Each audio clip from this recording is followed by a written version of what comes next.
Dios bendiga. Vamos a comenzar el curso Introducción a las Epístolas Paulinas, hablando específicamente en este momento sobre la vida de Pablo. Contexto histórico. Pablo fue uno de los su historia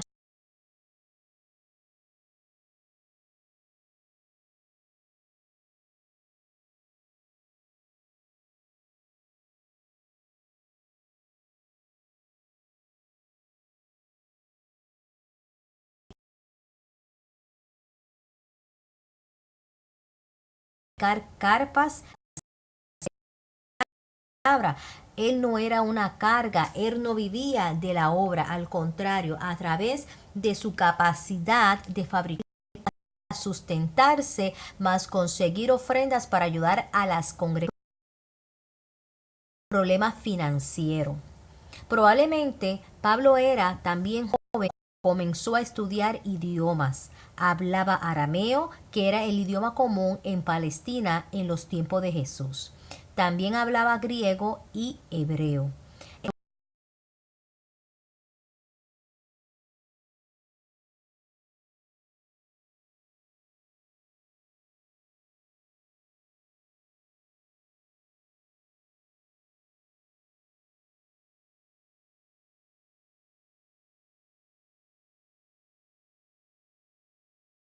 Procuró arduamente seguir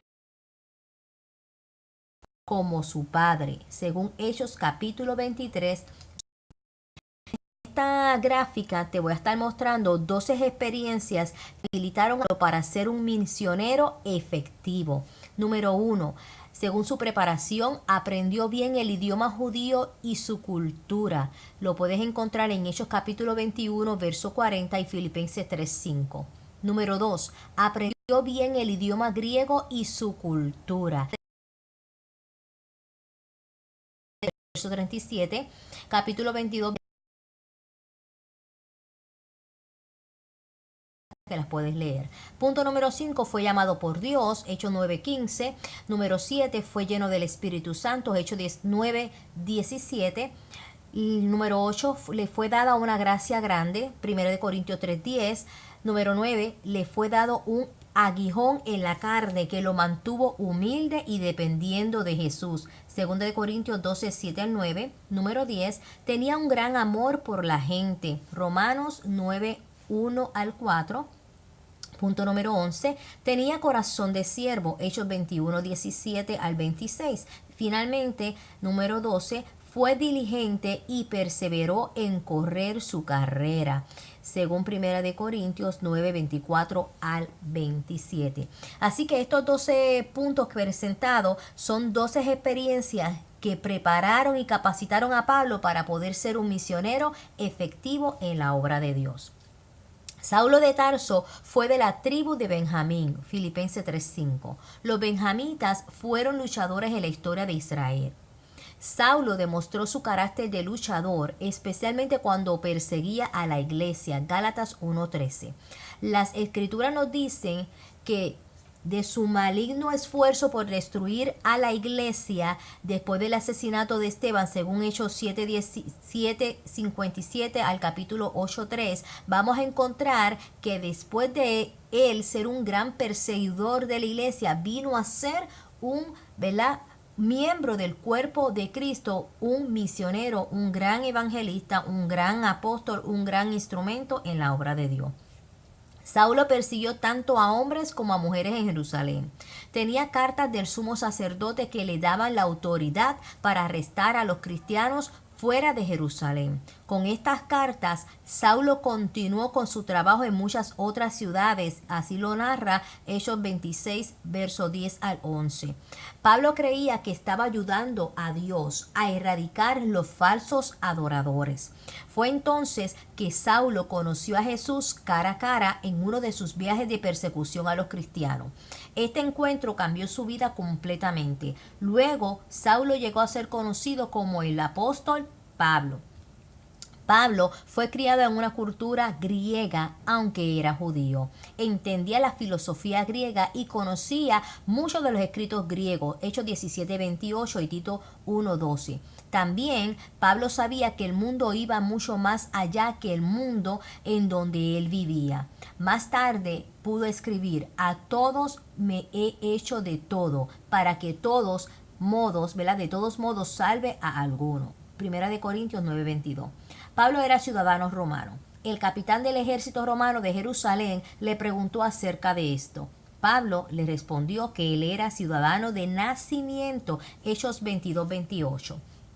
El hecho de ser ciudadano romano le daba a Pablo derechos importantes, así que aprovechó su ciudadanía en Filipos para obtener el respeto de las autoridades locales. Hechos 16:37 al 39. Él tenía derecho a un juicio como era debido allí. En lugar de eso fue condenado y castigado. Como ciudadano romano pudo apelar a César para que le hiciera justicia. Hechos 25:11 al 12. También los ciudadanos romanos tenían derecho de ser decapitados, no crucificados, si fuere así sentenciado a muerte. Hablemos un poco sobre la conversión de Pablo. Saulo negaba que Jesús fuera el Mesías, el Hijo de Dios. Él no creía que Jesús había resucitado de entre los muertos, como Esteban lo había dicho. Escuchó cuando Esteban dijo: he aquí veo los cielos abiertos y al Hijo del Hombre que está a la diestra de Dios. Hechos 7:56. Entonces la muchedumbre comenzó a dar gritos, y mientras apedreaban a Esteban, Saulo estaba allí mirando y aprobando su muerte. Entonces, un día, algo que Saulo nunca imaginaba, de repente sucedió. ¿Qué? Que el Señor Jesús mismo se le apareció en el camino hacia Damasco. Entonces Saulo se dio cuenta de que Esteban tenía razón. Jesús estaba vivo. Él era el Hijo de Dios. Un poco después, Saulo comenzó a predicar a Cristo como el Salvador. Saulo encontró a Jesús. De repente todo fue diferente. El cambio que él tuvo duró por el resto de su vida. Este fue un cambio trascendental para el perseguidor de la iglesia. Pablo describe su nuevo nacimiento o relación con Cristo en Gálatas 2:20, Filipenses 3:7 y 2 de Corintios capítulo 5, verso 14 al 19. Jesús cambió su vida por entero. Lo que antes odiaba, ahora lo ama. Después se quedó en Arabia por un tiempo antes de su primer viaje a Jerusalén, según Gálatas 1, verso 16 al 19. La Biblia dice muy poco sobre su vida durante esta época, pero poco a poco él llegó a ser un gran apóstol, un gran obrero en la viña del Señor.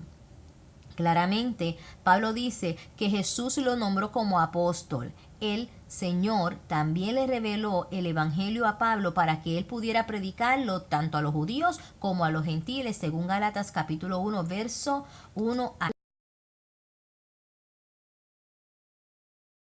hablando de la carrera del apóstol Pablo. Ya tienes ahí otra vez la información del origen, la preparación, la primera fe religiosa, la salvación y el llamado misionero. En la siguiente gráfica continúa hablando sobre las funciones que desempeñaba el apóstol, los logros alcanzados y el final de su vida. Hablemos un poco sobre la personalidad de Pablo. Pablo era un colérico. Como bien te mencioné, era un fariseo que se de Jesús, era un perseguidor de los santos, fue un hombre fiel pero equivocado en la obediencia a la religión, infligió castigo a los del pueblo de Dios, fue un instrumento en las manos de Satanás al hacer que blasfemaran algunos de los discípulos de Jesús, fue un fanático enfurecido en sobremanera contra los cristianos y diligente en su propia prepotencia, o aun cuando era, ¿verdad?, un subvertidor. Este mismo temperamento siguió en el apóstol Pablo. Dios no cambió su temperamento, sino que lo usó y lo transformó. ¿Para qué? Para beneficio del evangelio y poder así evangelizar tanto judíos como gentiles. Veamos ahora rápidamente un contraste entre, ¿verdad?, y comparación entre el ministerio de Pedro, y Pablo. Ok, Pedro antes se conocía como Simón. Pablo antes se conocía como Saulo. El primer encuentro con Cristo, vamos a ver que Pedro fue llevado por Andrés a Betania. Juan Mientras que Saulo, ¿verdad?, que ahora es Pablo, fue, ¿verdad?, su primer encuentro en una visión sobrenatural en el camino hacia Damasco. Hechos 9:1 al 6. La ocupación de Pedro era pescador y Pablo era un hacedor de tienda. La fortaleza de Pedro fue un orador y vocero intrépido, cabeza de la iglesia incipiente.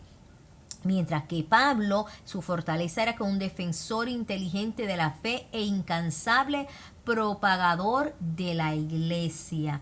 Ahí entonces te invito a que sigas leyendo esa gráfica, la comparación y el contraste entre Pedro y Pablo.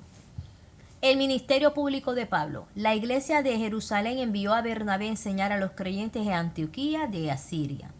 Luego Bernabé fue a Tarso por Pablo. Ellos enseñaron juntos por un año completo en Antioquía. Hechos capítulo 11, verso 25 al 26. Pablo continuó estudiando y enseñando. Un día Pablo, Bernabé y otros estaban alabando y ayunando, y el Espíritu Santo habló por uno de grupo diciendo: apartadme a Bernabé y a Saulo para la obra a que yo los he llamado. Hechos 13:2. Bernabé y Saulo sin duda ya tenían una confirmación interior en cuanto a esta obra. El grupo continuó ayunando y orando. Entonces llegó a ser claro para todos que el Espíritu estaba llamando a Bernabé y a Saulo a ser misioneros. Pusieron las manos sobre ellos mientras oraban. Entonces los enviaron para ser los primeros misioneros de la iglesia de Antioquía. Desde los primeros días de la iglesia, el Espíritu Santo dirigía a los creyentes mientras adoraban y ayunaban. También hoy Él nos dirige mientras tomamos el tiempo para alabar a Dios, ayunar y orar. Hechos 13 al 14 describe los eventos que sucedieron cerca de los años 46 al 48 después de Cristo. Esto fue alrededor de 16 a 18 años después de la resurrección de nuestro Señor Jesucristo. Pablo probablemente había sido creyente por lo menos 10 años. Consideremos esto. Él fue llamado a ser apóstol desde el vientre de su madre, Gálatas 1:15, pero probablemente tenía más de 40 años cuando hizo su primer viaje misionero. Se requiere tiempo para que los creyentes maduren. Pablo pasó varios años creciendo en conocimiento y en relaciones con otros, invirtiendo por un tiempo. Paso a paso llegó a ser el apóstol que Dios lo había llamado a ser. Aún los apóstoles Pablo tuvo un gran ministerio entre los judíos y los gentiles durante los siguientes 20 años. Evangelizó la provincia de Galacia, Macedonia, Acaya.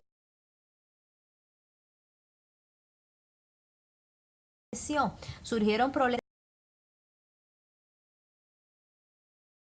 de la iglesia para corregir dichos problemas. Hechos capítulo 15, Gálatas capítulo 2. Él quería que el evangelio alcanzara el mundo entero y esto lo ayudó a ver más allá de las tradiciones de la gente. Pablo le enseñó a su Señor, que dijo que el evangelio debería alcanzar a todas las naciones. Así que Pablo le creyó al Señor cuando dijo que había que evangelizar a todo el mundo. En esta mapa le estoy presentando el primer viaje misionero de Pablo, que vamos a ver, ¿verdad?, que de Antioquía viajó a Seleucia, a Chipre y estuvo por Listra. Así que ves ahí toda la ruta, ¿verdad?, que utilizó y viajó nuestro hermano Pablo. En este nuevo mapa te estoy presentando el segundo viaje misionero de Pablo. También ahora te voy a estar presentando el tercer viaje misionero de Pablo. Así que tienes 3 mapas ahí en los cuales te presenté los diferentes viajes misioneros del apóstol Pablo. Ok, ahora en esta nueva gráfica te voy a estar hablando de diferentes pasajes bíblicos ubicados en el libro de Hechos, los diferentes lugares por los cuales estuvo viajando el apóstol Pablo. Ahí tienes, ¿verdad? En esta gráfica la puedes leer con detenimiento y ahí te estoy desglosando los viajes misioneros de Pablo, los lugares que estuvo y los pasajes bíblicos que lo puedes, ¿verdad?, confirmar. En esta nueva gráfica te estoy presentando la comparación de los 3 viajes misioneros del apóstol Pablo. Ahora veamos algunos eventos de la vida de Pablo después de su conversión. En el año 36 después de Cristo fue su conversión, en el 38 fue su ida a Tarso, en el 44 fue llevado por Bernabé a Antioquía, en el 48 fue su primer viaje misionero, en el año 50 después de Cristo estuvo en el concilio de Jerusalén, en el 51 al 54, el segundo viaje misionero, surgen las epístolas de Tesalonicense escritas desde Corintio. Del año 54 al 58 fue su tercer viaje misionero. En el 58 fue la primera epístola a los Corintios escrita en Éfeso, la segunda a los Corintios escrita en Macedonia y la epístola a los Gálatas escrita en Corintio. En el año 59 surge la epístola a los Romanos que fue escrita en Corinto. En el 59 también estuvo preso, ¿verdad? En Jerusalén y en Cesarea. En el año 60 fue el viaje a Roma. En el 62 surgen las epístolas a Filemón, a los Colosenses, a los Efesios y a los Filipenses y fueron escritas desde Roma. En el año 63 fue la liberación de Pablo de la prisión de Roma. En el año 67 surge la primera epístola a Timoteo y la dirigida a Tito. En el 68 es la segunda prisión de Pablo en Roma. Allí escribe la segunda epístola a Timoteo y surge su muerte. Opiniones de Pablo acerca de la ley. Declaraciones en el libro de Gálatas o en la carta de Gálatas. Vas a ver, ¿verdad? De que en el capítulo 2, verso 16, él expresa que el hombre no es justificado por las obras de la ley. Algunas declaraciones paralelas en Romanos, capítulo 4, verso 15, él dice que la ley produce ira y algunas declaraciones paralelas a otros libros, en 1 Corintios 15, 56, él dice que el poder del pecado es la ley. Así que te invito, ¿verdad?, que lea con detenimiento esa tabla para que puedas obtener un poquito más de información. El ministerio de Pablo. Primer punto que vamos a discutir, ¿verdad? En Romanos 11, 25 dice, porque no quiero, hermanos, que ignoréis este misterio, para que no seáis acerca, ¿verdad?, de vosotros mismos arrogantes, que el endurecimiento en parte ha acontecido en Israel hasta que haya entrado la plenitud de los judíos. Estos diferentes puntos de vista, ¿verdad?, o diferentes textos más bien, son, ¿verdad?, lo que Pablo habla respecto al misterio del evangelio. Efesios 5:32 dice que este misterio grande es, mas yo os digo con respecto a Cristo y a la iglesia. El evangelio de Pablo, según el punto de vista de Pablo. El más primitivo evangelio de Pablo, tomado de las epístolas a los tesalonicenses, el evangelio como el modo de liberación del juicio. Punto número 2, el sistema doctrinal de las cuatro epístolas doctrinales y de controversia, tomado de las epístolas a los Corintios, a los Gálatas y a los Romanos. Él habla sobre la condición pecaminosa universal del género humano. Él habla sobre el paganismo y el judaísmo. Él habla sobre la nueva vida en Cristo y él habla también sobre la doctrina acerca de la iglesia, entre otros puntos. Así que el desarrollo de su doctrina en las epístolas escritas en prisión a los Colosenses, Efesios, Filipenses y Filemón. Y finalmente vamos a ver, ¿verdad?, que la enseñanza de las epístolas pastorales, el cristianismo como doctrina. Ahí tiene narrado, ¿verdad?, un resumen cómo Pablo veía el evangelio y lo presenta en sus diferentes escritos. La cronología de la vida de Pablo y de sus cartas, pues ahí tienes una nueva gráfica en la cual, ¿verdad?, te estoy presentando la información del nacimiento, ¿verdad?, el detalle del nacimiento y el surgimiento de Pablo, cómo fue desarrollado su ministerio. Ahí te invito a que leas con detenimiento estas gráficas. Veamos ahora el ciclo de Pablo en la plantación, ¿verdad?, cuando surgen las iglesias, ¿verdad?, que él fue y levantó. El Espíritu Santo fue el director del trabajo misionero de Pablo. Hechos 13, versos 2 al 52. La oración fue la atmósfera central y la clave central del ministerio y plantación de las iglesias. Hechos 13, 1 al 4. Vamos a ver que las escrituras fue el fundamento, la base, ¿verdad?, de Pablo para el surgimiento de iglesia, Hechos 15, y la iglesia y la agencia misionera, Hechos 15. Así de que vamos a ver de que en esa gráfica Pablo fue un misionero enviado, la audiencia contactada, vas a ver el evangelio comunicado, vas a ver los convertidos, los creyentes congregados, la fe confirmada, el liderazgo, creyentes enviados. ¿Okay?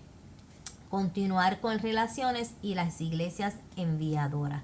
Te invito nuevamente, tienes varias gráficas en esta presentación que no las voy a estar leyendo una a una, sino que te doy un resumen porque necesito y deseo que sea ustedes que saquen el tiempo de leer, marcar, escribir y desglosarlas para que aprendan más, ¿ok? Ciudades relacionadas con Pablo. Vamos a ver de que te presento a Tarso, a Jerusalén, Damasco, Antioquía, Galacia, Filipos, Tesalónica, Atenas, Corintos, Colosas, Éfeso, Cesarea, Roma. ¿Eh? Hay 13 cartas escritas de Pablo o por Pablo, de Romanos hasta Filemón. Romanos tiene 16 capítulos y nos enseña acerca del poder que el Evangelio tiene para salvar al mundo. Primera de Corintios tiene 16 capítulos y nos enseña acerca de las divisiones y otros problemas que la iglesia enfrentaba en Corinto. Habla sobre la resurrección de nuestro Señor Jesucristo y enfatiza, ¿verdad? O enfatizada en el capítulo 15 de esta carta. Segunda de Corintios tiene alrededor de 13 capítulos y nos provee exhortaciones para animarnos mutuamente. Gálatas tiene 6 capítulos y esta carta nos provee información acerca de cómo algunos estaban pervirtiendo el evangelio de Cristo. También nos enseña cómo el hombre es justificado por la fe y no por las obras de la ley. En Éfeso, ¿verdad? O en la carta a Efesios, tiene 6 capítulos y esta carta nos enseña acerca del plan eterno de Dios para con su pueblo. También aprendemos acerca de Cristo y de su iglesia como cuerpo. Filipenses tiene 4 capítulos y provee información acerca de Cristo como nuestro perfecto ejemplo en cuanto a la humanidad. También aprendemos en cuanto al gozo de ser un cristiano. En Colosense, que tiene 4 capítulos, nos habla acerca de la deidad de Cristo y su relación a la creación, el Padre y la Iglesia. Primera de Tesalonicense tiene 5 capítulos que nos habla acerca de la esperanza de los fieles y la segunda venida de nuestro Señor Jesucristo. En Segunda de Tesalonicense tiene 3 capítulos que hablan acerca del castigo que viene para aquellos que son desobedientes al Evangelio de Cristo. Primero de Timoteo tiene 3 capítulos que hablan acerca de los requisitos para ser un anciano y diácono. También contiene información acerca de la apostasía y un encargo para Timoteo en cuanto a ser un buen ejemplo. Segundo de Timoteo tiene 4 capítulos que hablan acerca de la última carta de Pablo a Timoteo y su encargo para que se predique la palabra. Tito tiene 3 capítulos que contienen exhortación para que los cristianos vivan sobria y fieles en este mundo lleno de maldad. Filemón tiene un capítulo que contiene una carta personal de Pablo para Filemón. También nos habla de la conversión de Onésimo y cómo Pablo intercede por él. En esta nueva gráfica te estoy presentando un examen de las epístolas de Pablo. Así que te invito, ¿verdad?, que la leas con detenimiento. Prácticamente cada una de estas epístolas escritas por Pablo en el Nuevo Testamento defienden una clara. Por ejemplo, Romanos. El libro de Romanos es una discusión cuidadosa, ordenada, de las doctrinas que constituyen el corazón mismo de la verdad del Evangelio y está presentando en un bosquejo cuidadoso, lógico y ordenado, comenzando con la doctrina del pecado universal y la depravación humana. Pablo recorre sistemáticamente todo el catálogo de la verdad del Evangelio, hablando de la justificación, la santificación, la seguridad eterna, la elección, reprobación e injerto de los gentiles en el pueblo de Dios y la restauración final de Israel. Romano es la exposición de Pablo más ordenada y global de la doctrina del Evangelio. En Primera de Corintios, él defiende el Evangelio contra diversas corrupciones que se le estaban introduciendo bajo el disfraz de sabiduría humana o un manto de caos carnal. En Segunda de Corintios responde a ataques contra el Evangelio provenientes de falsos maestros que evidentemente se identificaban a sí mismos como grandes apóstoles. Segunda de Corintios 11:5. Estos herejes parecían entender que a fin de trastornar o trastocar el Evangelio necesitaban desacreditar al apóstol Pablo, de modo que enfocaron su ataque personalmente en Pablo en particular. Pablo se ve forzado a responder a estos ataques, a autodefenderse y mostrar la pureza del Evangelio. En Gálatas vamos a encontrar, ¿verdad?, que Pablo presenta un argumento completo contra los falsos maestros. En Efesios es una sencilla repetición de los principios del Evangelio. En Filipenses, aunque el tema central es el gozo y la epístola principalmente está bien hablando y llena de consejos prácticos y exhortaciones, también nos habla y nos advierte de los falsos maestros, sobre los perros, los malos obreros, etcétera. En Colosenses, la epístola de Pablo a los colosenses aborda estos intentos deliberados de hacer que el evangelio parezca complejo u ostentoso. En primera y segunda de Tesalonicenses, Pablo comienza en primera de Tesalonicenses con un potente elogio de la iglesia en Tesalónica debido al modo en que ellos habían aceptado rápidamente el evangelio desde el principio. En primera y segunda de Timoteo y Tito, las epístolas a Timoteo y a Tito están llenas de ruegos para que estos dos jóvenes pastores, continúen el legado de Pablo y guarden el evangelio de la verdad. En Filemón, la epístola más corta que escribió Pablo, vamos a ver que es una nota intensamente personal y práctica escrita para ayudar a reconciliar a un esclavo que huyó llamado Onésimo con su amo Filemón. En esta gráfica que te estoy presentando ahora vas a poder verla como una forma de casa para poder ver los libros del Nuevo Testamento. ¿Okay? Así de que te invito a que los leas, porque así te puedes ayudar a poder entender y a memorizar los libros del Nuevo Testamento. Ahí tiene las 13 cartas escritas por Pablo, las que hablan sobre la salvación, que es Gálatas y primera y segunda de Corintios y Romanos. Las que fueron escritas en prisión, Efesios, Filipenses, Colosenses y Filemón. Los últimos tiempos, ¿verdad? Habla que las cartas de primera y segunda de Tesalonicenses hablan sobre los últimos tiempos, cartas personales o pastorales, Tito y primera y segunda de Timoteo. Judas, primera y segunda y tercera de Juan, segunda de Pedro, son dirigidas hacia los falsos, ¿verdad? El enfoque hacia los falsos maestros dentro de las cartas generales, y finalmente hablando sobre el sufrimiento, primera de Pedro, Santiago y Hebreo. Ahora bien, vamos a hablar un poquito más sobre las cartas de Pablo. Pablo escribió muchas cartas a individuos e iglesia. Por lo menos 13 de estas cartas están en la Biblia.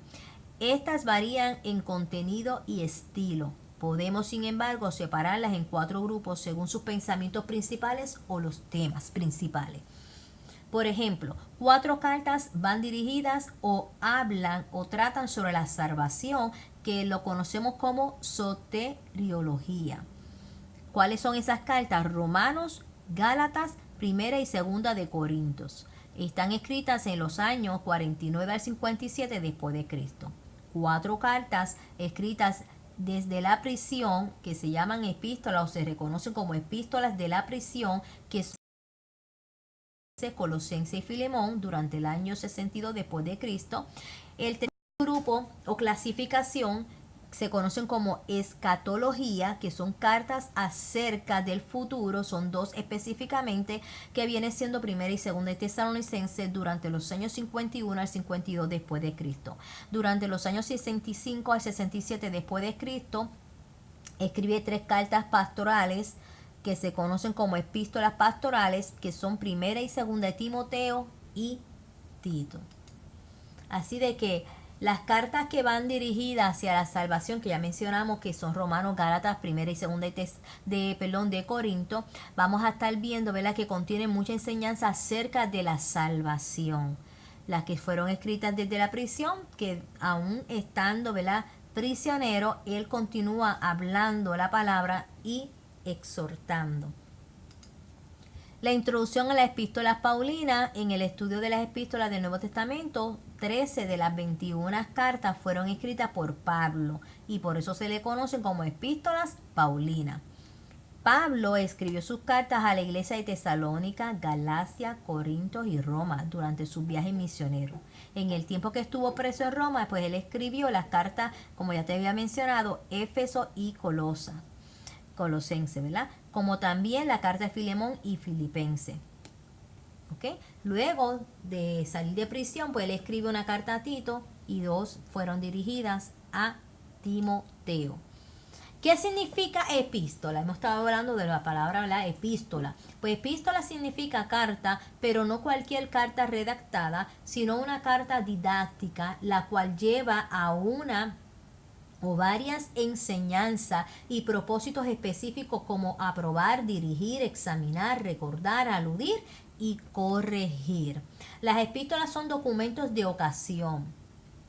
En la práctica es la respuesta a dicha ocasión.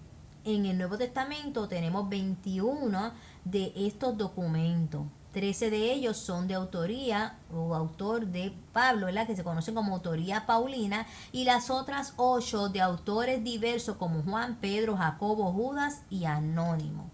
Estas cartas didácticas tenían como propósito exhortar, animar a los creyentes de esa época, al igual que a nosotros, de cómo debíamos, ¿verdad? O debían de conducirse para esperar y alcanzar la salvación hasta que el Hijo de Dios regresara en su segunda venida.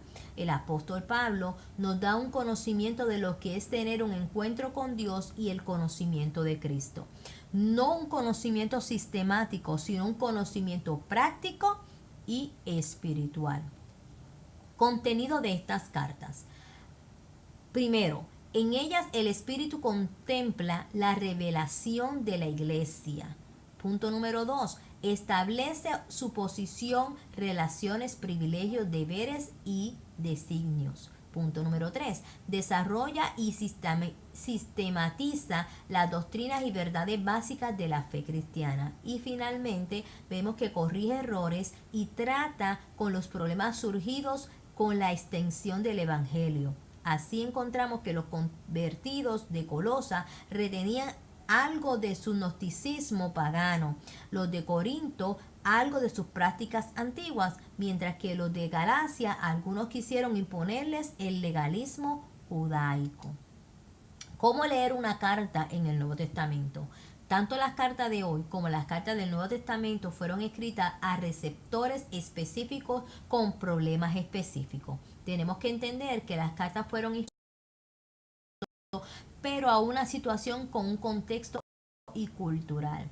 Entonces, hay reglas en la aplicación de estas cartas. Como las cartas de hoy, las cartas del primer siglo tenían un estilo convencional. Una carta antigua generalmente tenía el nombre del autor, por ejemplo, Pablo, Pedro, etc. Perdón.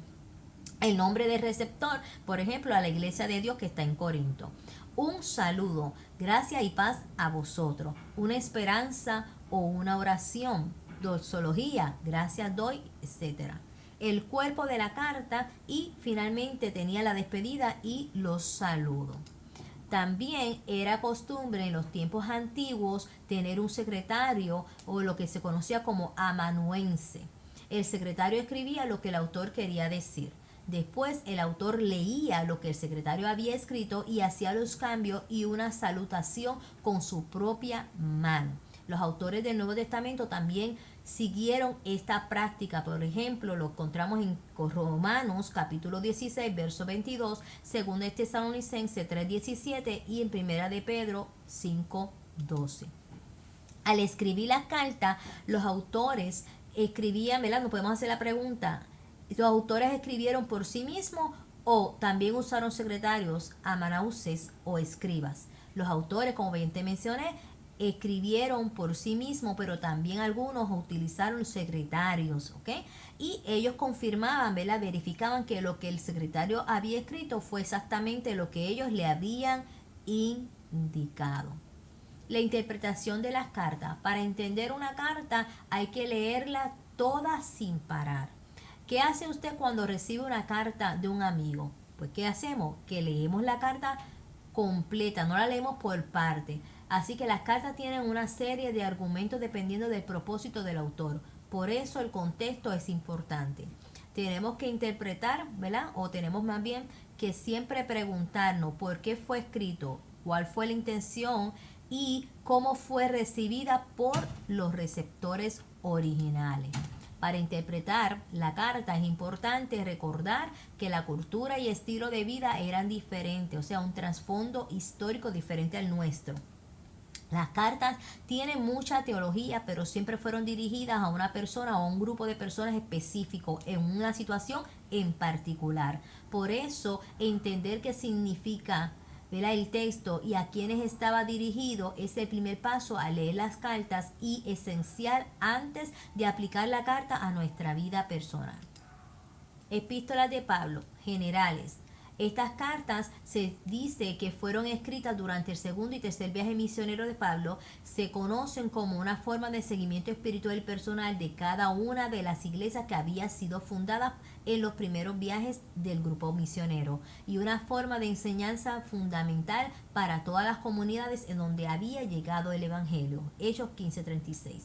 Aún frente a la división de sus compañeros y la continua opresión de sus enemigos, el apóstol aprovechó y utilizó cada instante de su vida en libertad al servicio del Evangelio de Jesucristo. Cartas o epístolas durante la cautividad o estando preso. Efesios, junto con Filipenses, Colosenses y Filemón, a veces son llamadas las epístolas de la prisión porque fueron escritas cuando Pablo estuvo confinado o encadenado. Así de que ya te hablé de estas cartas de la prisión, las cartas o epístolas pastorales. El último grupo de las epístolas de Pablo generalmente se han llamado las epístolas pastorales porque van dirigidas a los pastores, Timoteo y Tito, y una exhortación, ¿verdad?, para que ellos se mantuvieran dentro de la verdad establecida por Dios. Ahí tenemos, ¿verdad?, las epístolas paulinas, pastorales. Te mencioné que son primera y segunda de Timoteo con Tito. Las de escatología, vuelvo y te hablo, que son Colosenses, primera y segunda de Tesalonicense. La de la prisión, Efesios, Filemón Efesios, Filipenses y Filemón. Y las doctrinales, Romanos, primera y segunda de Corintios y Gálatas. Una nueva gráfica donde vuelvo y te repito cuáles son las epístolas clasificadas como generales, la de la cautividad y las pastorales. Tienen las diferentes fechas cuando fueron escritas, el origen y de qué se dirigen. Las cartas del Nuevo Testamento. Las características literarias indican que 21 de los 27 libros del Nuevo Testamento son cartas, también conocidas como epístolas, que se han venido usando y leyendo en las iglesias del mundo entero. Las cartas realmente no eran un método de instrucción religiosa entre los judíos de aquel entonces.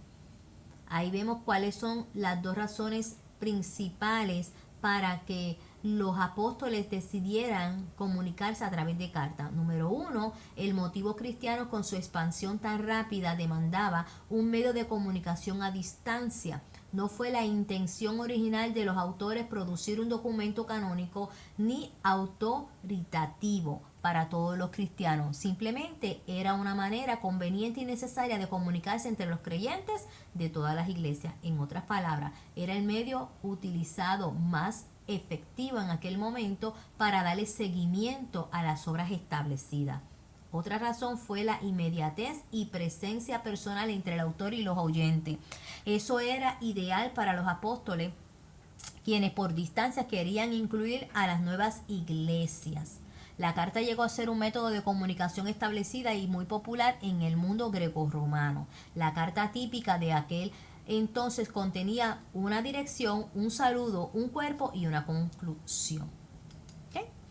Así que un nuevo resumen que te puedo dar, ¿verdad?, sobre cada una de estas epístolas del Nuevo Testamento. Vuelvo y te repito, Romano enfatiza el poder del Evangelio para la salvación del alma. Primera de Corintios resalta la corrección de la conducta cristiana en la iglesia local. Segunda de Corintios acentúa el ministerio del verdadero Evangelio, la mayordomía y la autoridad de Pablo como apóstol de Cristo. En Gálatas destaca el fatal error de mezclar la ley con la fe y enseña exclusivamente la justificación solo por la fe en Cristo. En Efesios alienta a todos los creyentes del mundo que tienen una posición celestial con Jesús como miembros de la iglesia. Desde la prisión, ¿verdad?, vemos que desde la prisión de Roma fue escrita Efesios. Filipense enfatiza el gozo de la salvación como experiencia cristiana. Colosense denuncia el gnosticismo falso que niega que Jesús sea el Hijo de Dios, el Hijo del Hombre. Este libro muestra a Jesús como la cabeza de la iglesia. Primera de Tesalonicense anima a los creyentes a vivir la vida cristiana porque Jesús viene ya.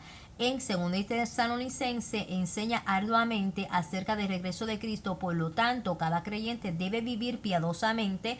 En Primera de Timoteo enseña la enseñanza sobre la sana doctrina, la administración de la iglesia y los principios éticos y morales de los líderes. Segunda de Timoteo destalla, ¿verdad?, el verdadero siervo o presenta el verdadero siervo de Cristo, advierte de la apostasía que había dentro de la iglesia y que la única arma para combatirla es por medio de la palabra de Dios. Tito, consejos sabios de Pablo al joven Tito que se encuentra sirviendo a Dios en la isla de Creta. Filemón, Pablo recomienda al esclavo Onésimo que andaba huyendo de su amo cristiano adinerado por haberle robado cuando no era cristiano. Ahora el esclavo, siendo cristiano, desea regresar y es recomendado por Pablo. Hebreo manifiesta la supremacía del cristianismo sobre el judaísmo, presentando a Cristo como el gran sacerdote y mediador entre Dios y el hombre pecador. Santiago, la fe sin obra es muerta, o sea que la verdadera fe sin obra es muerta, dando prioridad en que la salvación es exclusivamente por medio de la fe. Primero de Pedro da ánimo y consuelo a todos los creyentes en la fe que están pasando por arduas pruebas y ataques de parte de los incrédulos. Segundo de Pedro alerta a la iglesia que tiene falsos maestros dentro de la misma y que estos incluso habían sido elegidos como líderes. Primera de Juan combate el gnosticismo que niega la posición de Cristo como el Hijo de Dios e Hijo del Hombre. Hace énfasis a las relaciones sociales entre los creyentes. Segunda de Juan sugiere evita la herejía doctrinal y que la verdad se guarde en amor. Tercera de Juan fue escrita para la iglesia a que den hospitalidad a los maestros de la palabra de Dios y a no imitar el estilo de vida de los falsos creyentes y líderes. Judas advierte contra las apostasías y las herejías doctrinales por los falsos maestros que habían sido infiltrados en la misma iglesia. Ahí te presento una gráfica, ¿verdad? La voy a poner en esta para que la vea un poquito más grande. Las epístolas con diferentes énfasis. Cartas de Pablo, el retorno de Cristo están encontradas en Primera y Segunda de Tesalonicense. El énfasis del Evangelio en Romanos, Gálatas y Primera de Corintios. El énfasis, ¿verdad?, o escritas en la prisión, ya te mencioné que son Efesios, Colosenses, Filipenses y Filemón. Las cartas pastorales, Timoteo y Tito. Y las generales, que son de diferentes autores, pues está Hebreo, Santiago, Pedro, Juan y Judas. En esta nueva gráfica, ahí te estoy presentando, ¿verdad?, nuevamente la vida de Pablo ordenada cronológicamente. Aquí en este mapa te estoy presentando los 4 viajes misioneros del apóstol Pablo. En esta última gráfica te estoy presentando las 7 iglesias en los tiempos de Pablo. Ahí vas a ver tanto la iglesia de Éfeso, Esmirna, Pérgamo, Tiatira, Sardis, Filadelfia, Laodicea, entre otras iglesias que se están presentando. Así que con este estudio te quise hablar lo que son las epístolas, un punto de vista general, tanto de las epístolas paulinas como las epístolas generales de diferentes autores, y te quise hablar sobre la vida de Pablo. Pero que sea de bendición este estudio y que saques tiempo para que puedas leer con detenimiento las diferentes gráficas y puedas ver con detenimiento los diferentes mapas presentados, tanto de los viajes misioneros de Pablo como de los diferentes lugares en los cuales estaban ubicados las diferentes iglesias. Dios te bendiga.